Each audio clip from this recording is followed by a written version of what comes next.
Have you ever heard something that sounded weirdly familiar? Well, what if that happened with two of the world's most important religious texts? Today, we're diving into a fascinating historical puzzle our source material calls the Talmudic dilemma. Let's get right into it. Okay, just look at this. On the left, you've got a line from the Quran, from the 7th century. And on the right, an incredibly similar idea from the Jewish Mishnah, which was written down about 500 years earlier. The wording is a little different, sure, but that core idea that a single human life has the value of the entire world, it's basically identical.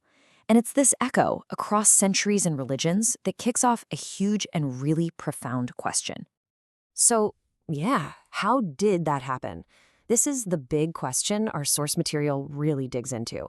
And you've got to understand, this isn't just about spotting a cool coincidence. This is a puzzle that gets right to the heart of history, theology, and even the nature of revelation itself. So let's break down the argument. First up, let's explore this surprising textual echo. We're going to see how this one parallel, this one little similarity, becomes a launching point for a much, much bigger argument. See, the argument that's being presented here isn't just about finding old text that sounds like new text. It's actually using this historical puzzle as a kind of stress test, putting specific religious claims on a collision course with the historical timeline. So that brings us to section 2. 2 books, 1 timeline. Because to really get a grip on this puzzle, everything, and I mean everything, comes down to the dates. And this timeline just lays it out, plain and simple. You can see the Mishnah, where our phrase comes from, written way back around 200 AD. The whole Talmud is finished by 500 AD, but then notice that gap. The Quran doesn't even begin to be revealed for another century. It's not ambiguous, it's not even close. The Talmudic text was definitely first. So what exactly is the Talmud anyway? Well, our source defines it as the central book of Rabbinic Judaism. You can think of it like a huge library of legal debates, stories, and folklore, all put together by rabbis. And here is the absolutely crucial part. These rabbis were brilliant scholars and teachers for sure, but they were not considered prophets. That little detail is about to become very, very important. All right, section 3, the rules of revelation. This is where the dilemma really starts to take shape. It's what happens when you smash that historical timeline up against a couple of core principles from Islamic theology.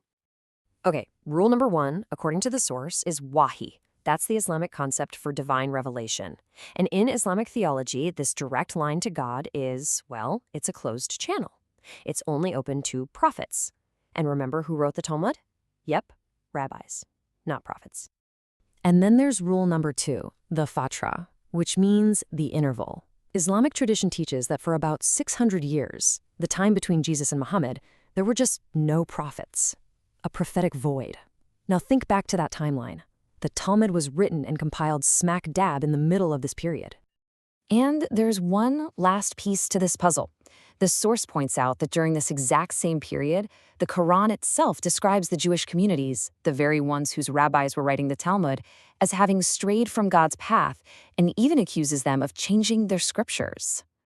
Okay, we've got the history on one side and the theology on the other. Now it's time to put them together.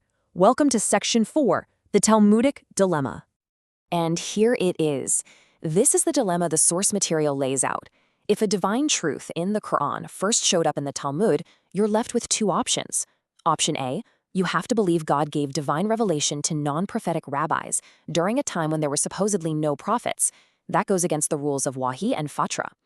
Or there's option B, the story got passed from person to person through human sources, which challenges the Quran's claim of being purely and directly from God. You see the problem.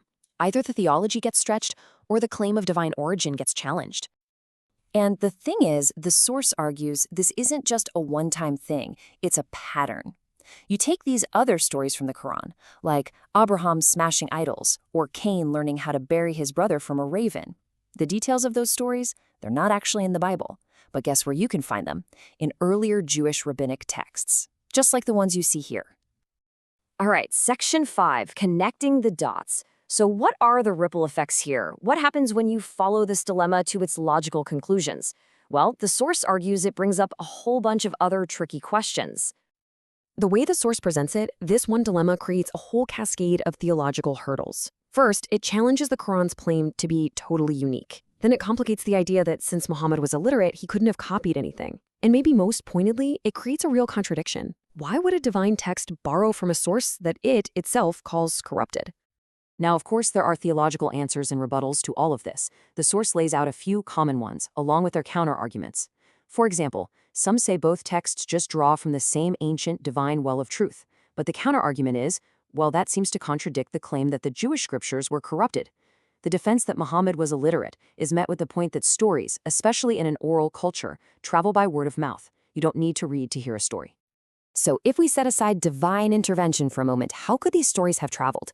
The source suggests a few totally plausible historical routes. You have to remember, 7th century Arabia was a crossroads. Stories were currency. They were shared in bustling markets and along trade routes.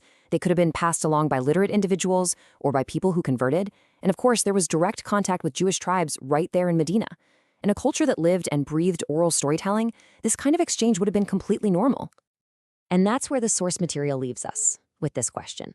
When a holy book, believed to be the flawless word of God, contains clear echoes of stories written down by human scholars centuries before, what does that actually mean?